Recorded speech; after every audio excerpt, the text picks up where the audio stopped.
Өвдөдөө багш нь өнөөдөр математик хичээлийг оруулъя.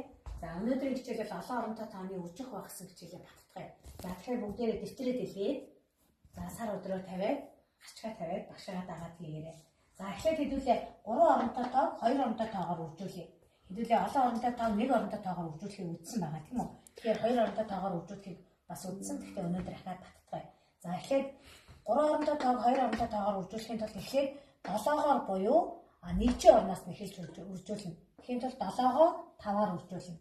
7-5-ын 35 гэж 5-аа тавиад 3-аас санана. За 7-оо одоо энэ 10-ийн орноор үржүүлнэ. 7-2-ын 14, 14 дээр 3-ыг нэмээд 17. За нэгийгээ саналаа.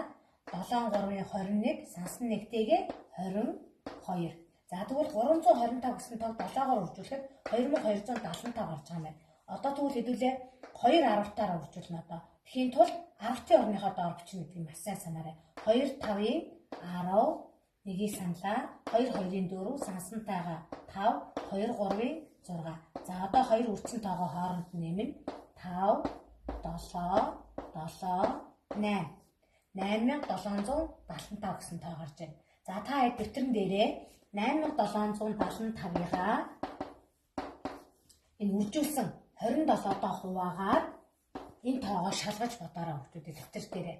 За одоо дараагийн тоо 1456 буюу 4 оронтой тоог 1 оронтой тоогоор үржүүлье.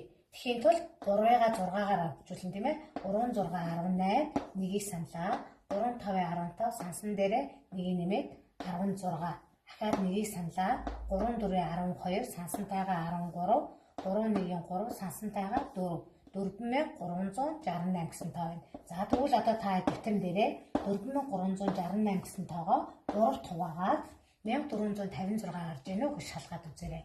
За дараагийн тоо хуваахтай хэвлээ. 3 оронтой тоог 1 оронтой тоонд хуваахын тулд эхлээд хамгийн утсын оронгоосоо эхлүүлээд тасалж өгнө тийм ээ. 4 дотор маань 3 багтах уу гэж тасалж өгнө. Тэгэхээр 3-ын үрд нь 3-аас их тоо байдаг учраас тасалж өгч болно тийм ээ. Тэгэхээр 3-ын үрдэнд 1-ээр өгвөл 3 1-ийн 3. За аслаа 4-өөс 3-ыг аслаад 1 үлдэж байна гэсэн үг. Одоо дээрээс 3 байна. Тэгвэл 13-аас 3-таа хуваана гэсэн үг. Тэгэхээр 3-ын хүрдэн 13-тай ойрхонтой 12 байна. За хэдээр хүрд байна вэ? 4-оор хүрдэ. Тэгвэл 4-оор өглөө 3 4-ийн 12. За 13-аас 12-ыг асаад 1. Одоо дээрээс 5 болж байна. За 3-ын хүрдэнд 15, 5-аар хүрд байна тийм ээ. Тэгэхээр 5, 3 5-ын 15 байх юм байна. За одоо тэгвэл бүгдээр дэвтэрэн дээрээ 145-ыг 3-аар үржүүлээд 435 гарч ийнө гэж шалгаж үзээрэй хүүхдүүдээ. За одоо 3591-ийг 7-д хуваая. За тэгхийн тулд бас нөгөө оронгороо таслана тийм ээ. 3 дотор 7 багтах уу гэж үзнэ. Багтахгүй тийм ээ. Тэгэхээр 35 дотор 7 багтах уу? Багтах учраас энэгээр нь оронгоо тасалж өгнө. За тэгээд 7-гийн үрдэнд 35 гарна. 5-аар өгөх юм байна тийм үү? 5 7 35. За 35-аас 35 хасаад гарахгүй үлдэхгүй тийм ээ. Тэгээд дээрээс одоо 9 бууж ирнэ. За 9 дотор 7 нэг удаа багтана. Тэгэхээр 7 1-ийн 7 хаслаа 2 үлдэж байна тийм ээ. Дээрээс 1-ээ буулгаж ирнэ. Одоо 21-ийг 7-д хуваахын тулд 7-гийн үрдэнд 21 3-аар өгөх байгаа. 3 7 21. За тэгвэл 3591-ийг 7-д хуваагаад 513 гардаг байх нь. Тэгэхээр бид нэр хэдэн ч оронтой тоог одоо 1 оронтой тоонд хувааж чадах нь. За дэвтэрэн дээрээ 513-ыг 7-оор үржүүлээд 3591 гарч ийнө гэж шалгаарай. За дараагийн бодлого хэдүүлээ өгүүлбэртэй бодлого бий. За өгүүлбэрээ уншаарай хүүхдүүдээ. Оюун 500 төгрөгийн үнэтэй 6 дэвтэр, 650 төгрөгийн үнэтэй 5 үзэг, за 1350 төгрөгийн үнэтэй 2 зургийн дэвтэр худалдан авчээ. За оюун нийт хэдэн төгрөг төлсөн бэ гэдгийг олъё. За тэгхийн тулд эхлээд хэдүүлээд давч хүчиглээ хийх хэрэгтэй тийм үү? Энэ дээр дэвтэр гарч байна. За тэгвэл дэвтэр гарч байгаа учраас дэвтэр гэж чинь. За үзэг гарч байна. За бас зургийн дэвтэр гарч байна. За гарч байгаа юм эхлээд биччихнэ. За дараа нь 500 төгрөгнийх юм байна. Нэг бүрийнх нь тийм үү? 500 төгрөгнийхөөс 6 ширтгийг авсан юм байна. За 650 төгрөгнийх үзэгнээс 5 ширтгийг авсан юм байна. За 1350 төгрөгийн зургийн дэвтэрнээс 2 ширтгийг авсан юм байна. Тэгвэл нийт хэдэн төгрөг вэ гэдгийг хэдүүлээ олох юм байна. За тэгэхээр нэг бүрийн өмнөд нь мэдэгдэжээ. хэдэн ширхэг авсан бэ гэдг нь бас мэдэгдэжээ. Тэгэхээр нийт үнэ олохын тулд үржих аргаар олдог тийм ээ бид нар бодож байсан.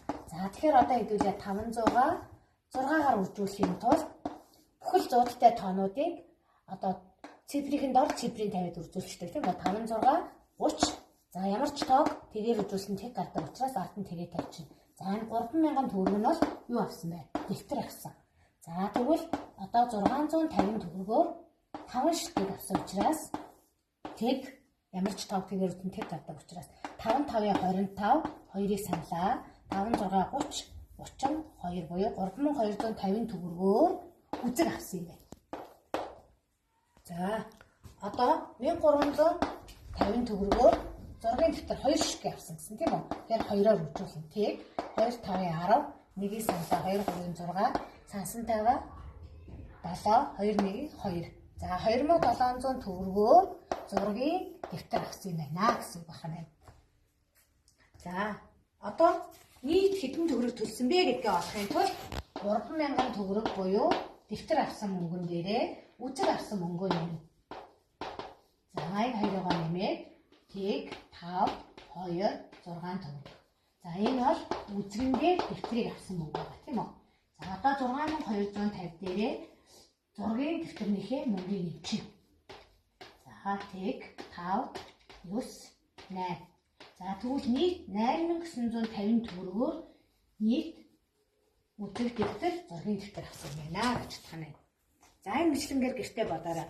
За гэрийн даалгавартаа 251 252 энэ шинэ номных байгаа шүү.